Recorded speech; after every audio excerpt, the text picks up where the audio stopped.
If you want Colts talk all year long, you're in the right place. Fires it upfield, caught over the middle. Michael Pittman Jr., there he goes!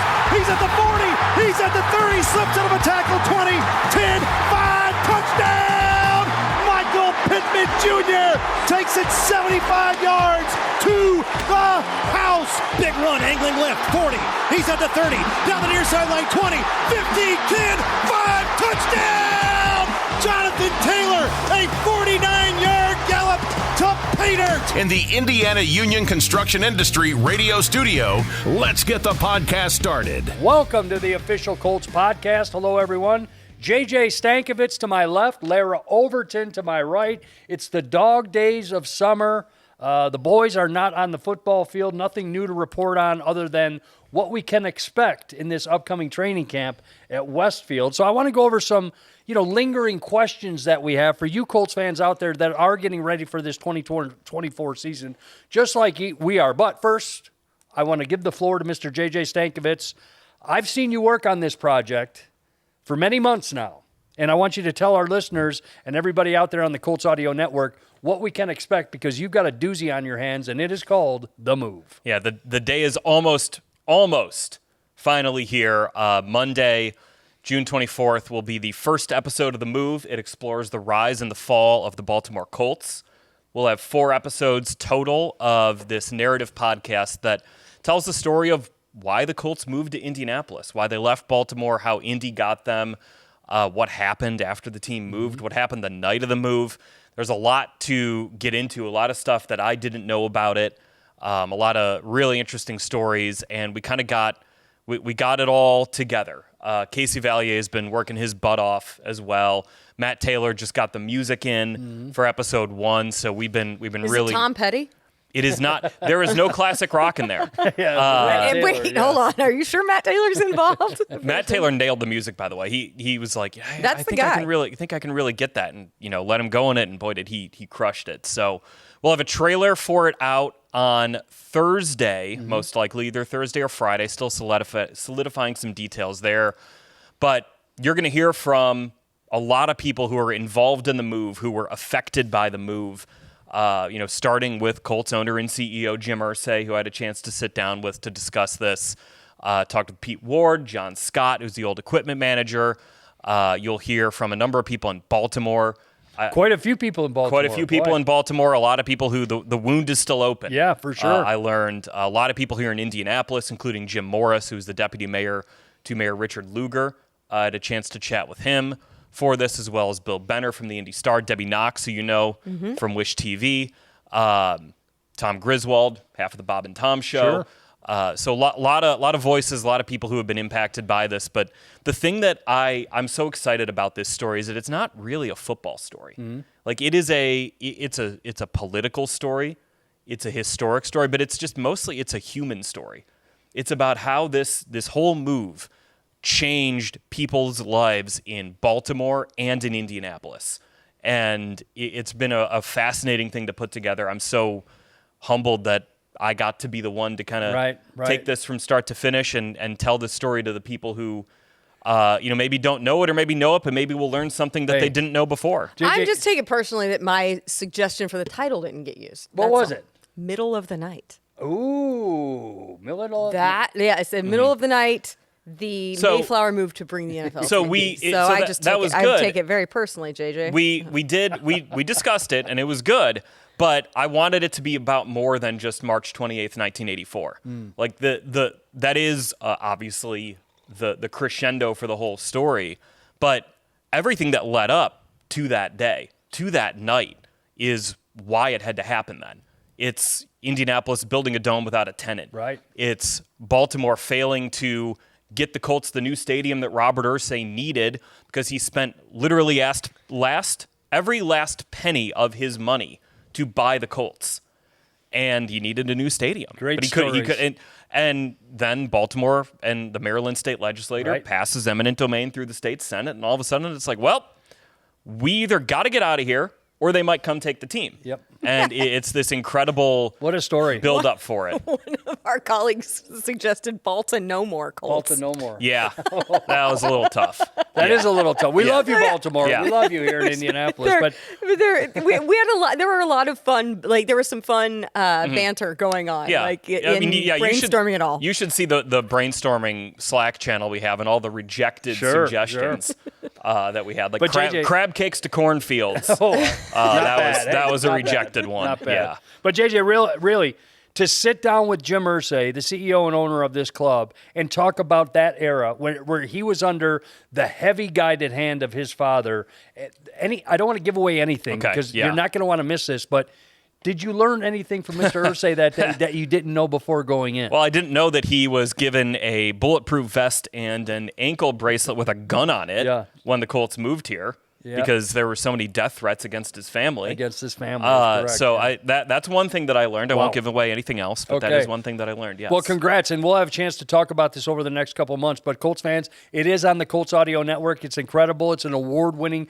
4-part docuseries. Well, it hasn't won any awards yet, I'm already putting it out there. Don't do that. You're not going to want to miss it. Perfect summer fodder if you're an NFL fan, specifically an Indianapolis Colts fan, or a Baltimore Colts fan. Well done to you, and we'll check back in. And we'll be on, again, like I mentioned last week on the podcast, we will be on hiatus here on the official Colts podcast from next week through July 16th. We will return then. And right up to camp, then everything goes back, and it's a chance for Miss Larra Overton and JJ and myself and others, Kevin Connors behind the camera, to get away and do a little boating and have a barbecue at the lake. So going to have a little bit of downtime, but we'll be back with a whole lot more. And while we're waiting for that, the lingering questions of this football team are everywhere. Kind of a synopsis, sort of a edition of Colts Podcast. I just want to go over some different scenarios and get your take on both of this because, competition's competition and things change at training camp. So we kind of know what the team looks like right now, but a lot more to come. So let us start right there at the quarterback position.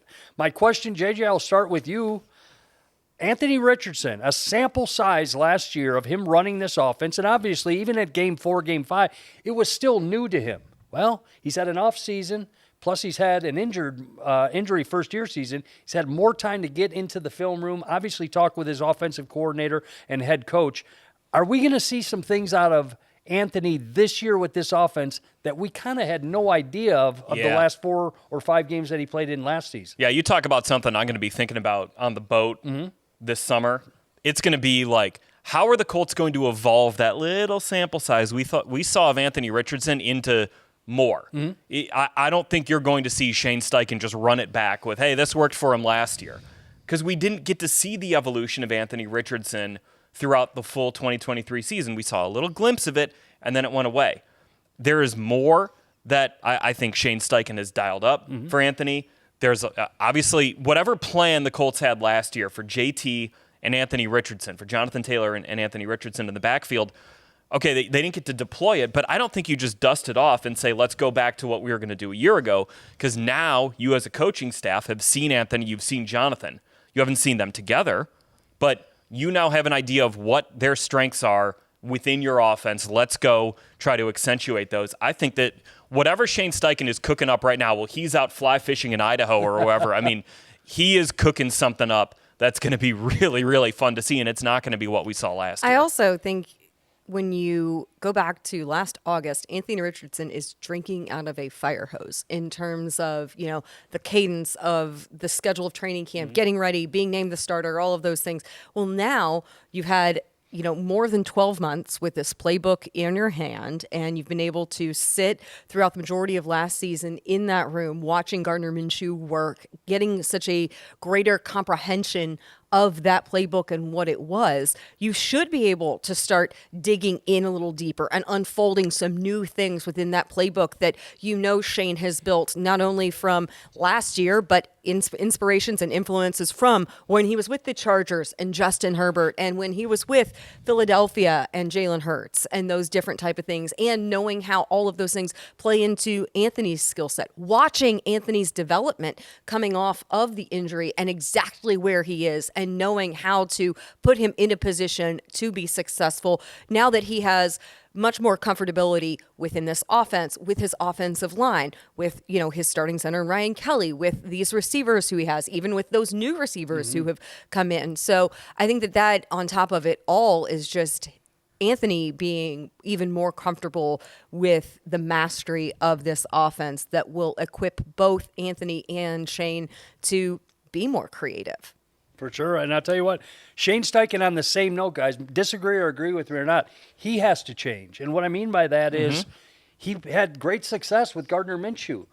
But I'm not saying Chevrolet to Ferrari, but Anthony is a better runner. Anthony is faster. Anthony has a stronger arm. Anthony's a bigger player. You know what I mean? So Shane Steichen now has to develop that thing. So it's a learning curve for not only Anthony, in my opinion, it is for Shane and using that asset called Anthony Richardson. Well, and this is something that Shane has talked about, is you got to constantly evolve. You can't just be static in the NFL. You've got to take the next step. You've got to be thinking one step ahead of what everyone else is thinking, because now they got film on you as the head coach.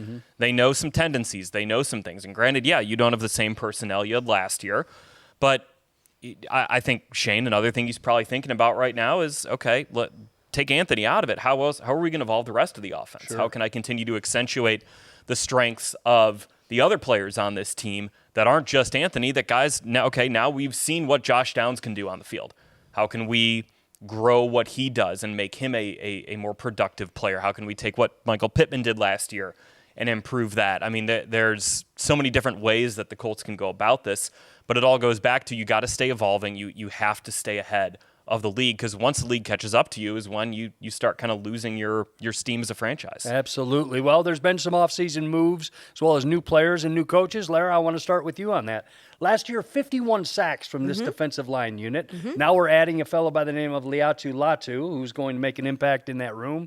But he's also being directed by a new coach, Charlie Partridge. Last year, like I said. And you added Raekwon Davis in that. And Raekwon Davis, that's true, the big fella in the middle. My question is, 51 sacks, team record. That's incredible.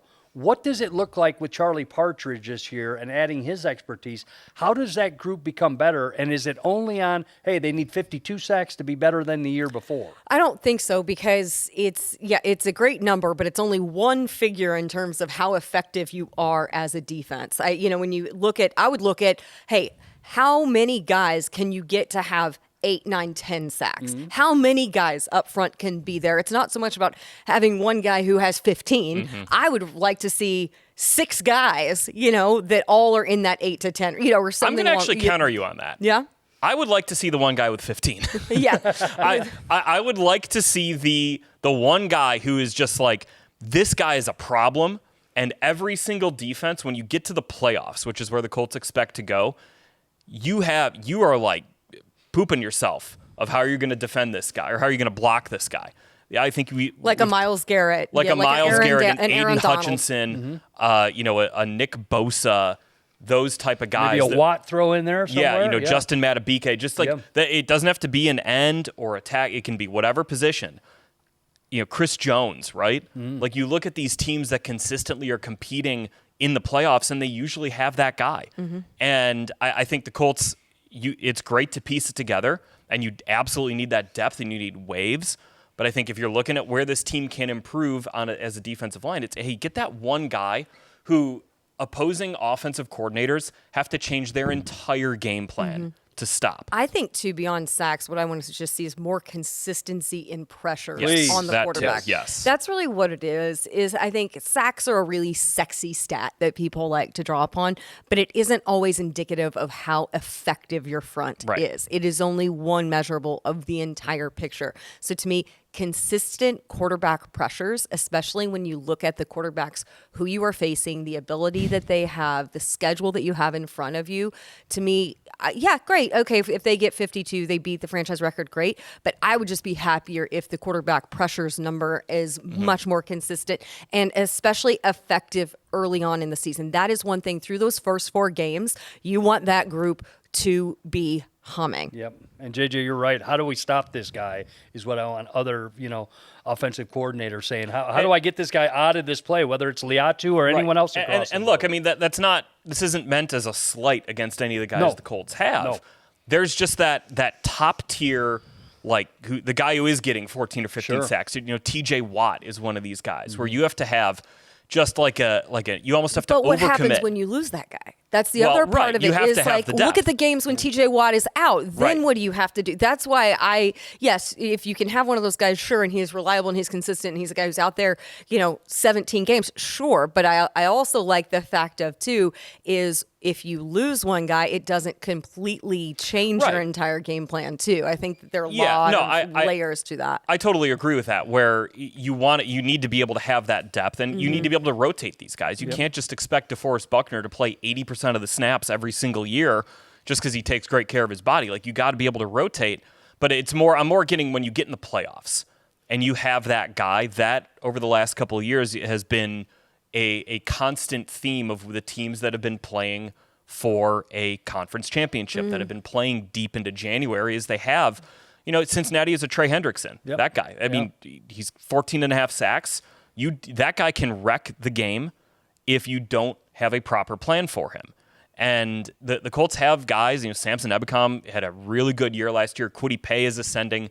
Dio Dangbo had 8 sacks. If you get that guy, though, who you get to the playoffs and it's like, man, that guy had Right. 15 sacks this year. Whew, okay, better buckle down and create some crazy plan with tight ends chipping and taking guys out of routes.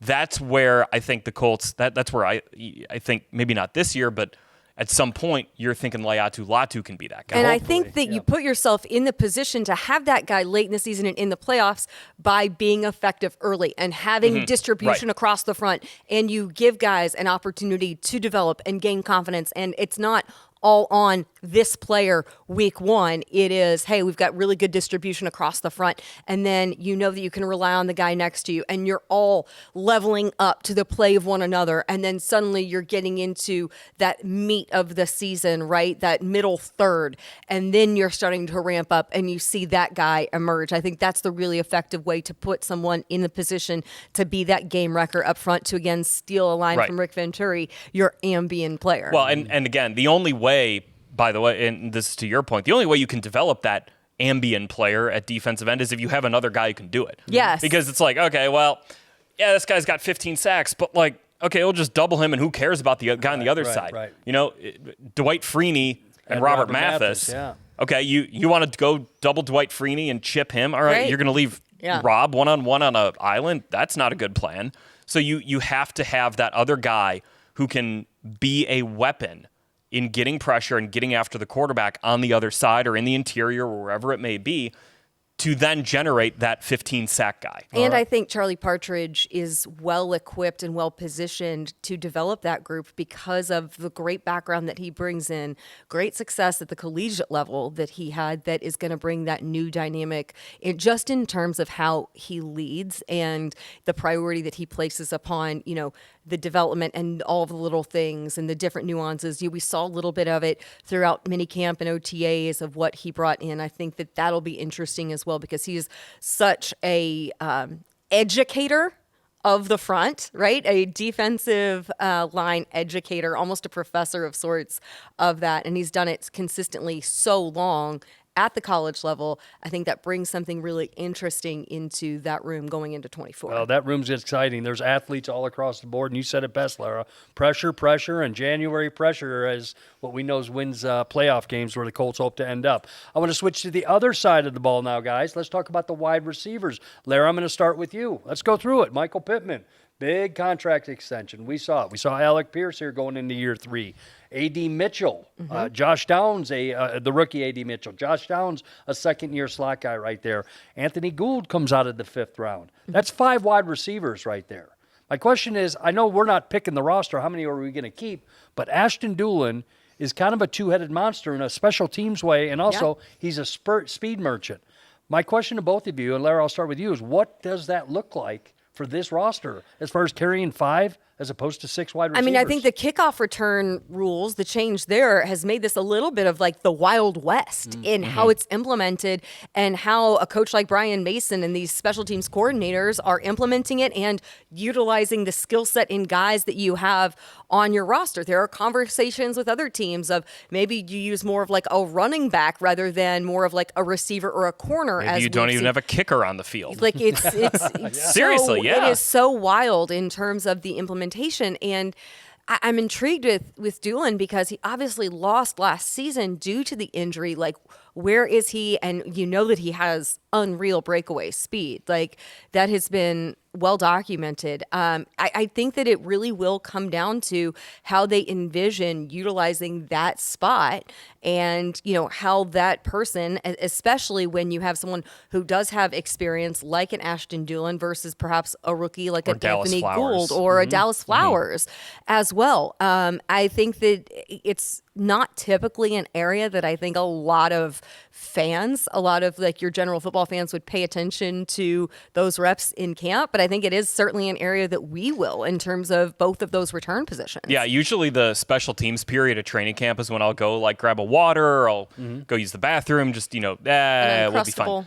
Not anymore. No, you got to find out what's going on. So now you're right. Yeah, my Uncrustable is going to have to wait. Yeah. I'm not taking any breaks during camp because we also we just haven't seen it because the Colts literally can't practice how these returns are actually going to look until the pads come on. And really, when you get into the games, that's when you're going to see a lot of teams figuring out what they want to do is in those preseason games. So, interest for me in what the Colts do on those kickoff returns when Denver comes to town, when Arizona comes to town, when we go to Cincy, I'm almost going to be more interested in that than any other single thing on the field. Because, like you said, Larra, we have no idea how this looks. Right. And we're really not going to know. And even how it looks in August, the Colts may go through 3 preseason games and be like, let's change how we're doing this. And then all of a sudden you get to week 1 and it looks completely different and the plan is completely different. Yeah. Because everyone's kind of learning on the fly here. And we always hear them say, too, when you get to the preseason, you're evaluating and you need to see enough to know what you've got, but you also aren't trying to show too much. Right, yeah. This is going to be a lot of chess match during the preseason from that special teams perspective. Trial by error, too. Let's be honest. Well, and seeing what are other teams doing. Yeah. Like, we like that we did this and this worked well for us, but let's also look at what everyone else is doing. And, who are the teams that are really effective and have been in the past, and what are they doing with that spot? The kickoff will definitely look different this year. Follow him on Twitter X, at JJ Stankevitz, at Larra Overton. One thing, too, to piggyback on the wide receivers that's going to implicate how many you keep is not only the special teams conversation, but the tight end group. How many tight ends are you keeping as well in that room? That's a highly competitive group right now in which no one last season really defined themselves as that clear, number one. You consider Mo certainly like that guy at that position, but when you look at maybe stats and figures and all of that going into the year, it's a really interesting opportunity. Mo is the most consistent blocker, so that's why you say, okay, he's probably he's that guy, but. That absolutely is going to play into it. Running back will play into it. How many running backs do you keep? How many quarterbacks do you keep? Running backs, well done. This offensive linemen.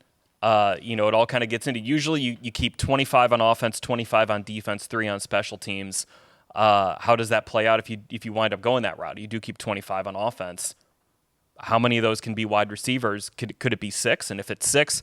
Does that mean you only have 2 quarterbacks? Does that mean you only have 3 running backs? Like, how does that shake out throughout the rest of the roster? It's going to be really interesting. And on paper, the Colts have every starter returning this year, as we spoke about before, but there will be plenty of training camp competition. We're going to bring it to you, obviously, on Colts.com and the Colts Audio Network everywhere. And that's coming up at the end of July. Don't forget, more lingering questions. Go ahead, Larra. Well, I was just going to say, next week there is a training camp announcement planned in Westfield in which we will reveal the entire schedule for camp, all of the different theme nights, joint practices. We know will be evening practices already. That's kind of been set, but all of those details and everything will be unveiled next week. There will be a big public party in Westfield, so there are details out about that. So if you want to come and join, and it's a great kind of night to enjoy in the summertime and get ready for the football season. And there will be, of course, blue and cheer and all of that. So fun little... Safe to say more info is available on Colts.com You for know that? it. You know, I believe it's at Grand Junction Plaza, Okay. I think I want to say. Yeah. Larra, we'll see you there. Okay, more lingering questions. Here we go. Let's go to the quarterback room briefly. We've seen Sam Ehlinger around here for a lot of years, and they signed a long-time successful quarterback in the NFL in Joe Flacco to back up Anthony Richardson. Is that competition done? Are those 3 quarterbacks write them in stone, or? Yes, because the NFL changed their rules on the emergency third quarterback. So that player can now be on the practice squad. Last year, and the year prior, you had to carry that emergency. You could designate an emergency third quarterback That would dress, right? that would not count toward your active roster on game day, but who could dress and could play if something happened to the first two quarterbacks on your roster. Yeah. That player had to be on the 53. Now that player can be on the practice squad. So, I mean, yeah, like I would think that would probably be Sam Ehlinger again, but Keaton Slovis is an undrafted free agent who the Colts brought in. Could he compete? Potentially. That's an interesting one. If you're looking at, kind of down the roster, third quarterback, who is that guy going to be? Because you would figure every team is probably going to have one of those guys if you can keep him on the practice squad. Who's that guy going to be? And then a couple of things, like nuances to the practice squad. Like there used to be some factors that I think have changed post-COVID time, but like, couldn't you only be on practice squad like for a certain duration? There were so many years. Like after so many years in the league, you were almost, I don't want to say aged out, but you were too veteran to be on the practice squad. There would be like an exemption. Okay. You could get, like teams that have like 1 or 2 exemptions for veterans like that. And now I think it's just sort of. Okay. And then the other risk though is Sam Ehlinger could be on our practice squad, but then could get signed to an active roster if they opened up a position for him as a number 2, correct? So that is one thing. If he's on the practice squad, is you run a bit of risk of his being poached. And when you talk about how much of a priority there were on backup quarterbacks last year with everything that we saw unfold, it's not an unlikely scenario, and right? for him to go to the practice squad, he would have to pass through waivers first too, which is why he's been on the Colts roster for the last couple of years. Is that not only did he wind up being the backup in 2022 and 2021, but the Colts said, hey, we don't want to risk losing this guy to waivers. So that is another consideration you have to have if you are going to say, all right, he's going to be our third, but we want him on the practice squad. He does have to clear waivers first. Well, we talked about pressure earlier on our side, defensively speaking, with Charlie Partridge, but those big fellas that are protecting quarterbacks from pressure. Here in Indianapolis, Braden Smith on the right side, Bernard Ryman on the left side. My back was feeling pressure. I had to readjust myself. Good readjustment there, always on the fly. Blake Freeland kind of earned, played pretty well, JJ. I would say in a fill-in position for Braden Smith like he did as well. He had to go to both sides. My question, he's a swing guy like that. My question to you guys is is that his, or will there be competition for that because of how he played his rookie year and being a mid-round draft choice like he is? And then we got to talk about Matt Gonsalves in there, somebody that they went up and got this year. What is the backup tackle's position? And I know people are like, why are you talking about that? Because it's the NFL. And there's because injuries. it's June? Yeah, because there's injuries. It's June and June. and it's the NFL. But I'm saying, you know what I'm saying? Is he the guy right there? It's a good problem to have, but he's kind of earned the playing time if there was something to happen. Yeah, I think he's probably earned the first crack at that, certainly. But, and like we've heard Chris Ballard talk about it, like he's compared Blake Freeland to Bernard Ryman, where that first year he had some moments where, Myles Garrett got him. Like, Myles Garrett will get a rookie. Some other guys got him as he was developing and learning how to play in the NFL. And, but everything we've heard about Blake Freeland has been really encouraging, that he's added some strength. That experience has really benefited him. But, I mean, absolutely, like a Matt Gonsalves, you take a guy in the third round, you expect he's going to be a player for you. And, whether that's as a backup tackle, as a backup guard, he has that flexibility. So that's an interesting one to see how that might play out. And it could, that's one that you could see a competition going through the season. That's a great June, discussion thing, isn't it, Larra? It is indeed. What can we dig up here? A little bit of offensive lineman stuff. All right, guys, those are lingering questions. We just kind of wanted to go over a few with you, get you ready for training camp. Again, JJ, announce what's going on as far as our podcast in the Colts Audio Network leading up to training camp. So Thursday we'll have a trailer for the move that will come out.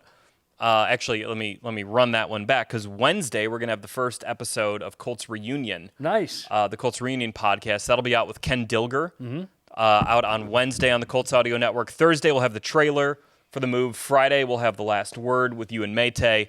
And then everything else for the Colts Audio Network will just be episodes of the move between now and July 15th. Wonderful. So get behind it, and it's a great one. Don't forget about it. And then we're back here on the official pod on July 16th. July 16th. And we're talking training camp. Absolutely. We're previewing both. We're going to preview probably one side of the ball on July 16th, one side of the ball on July 23rd, and then we're up at Grand Park on July 24th. Let's go.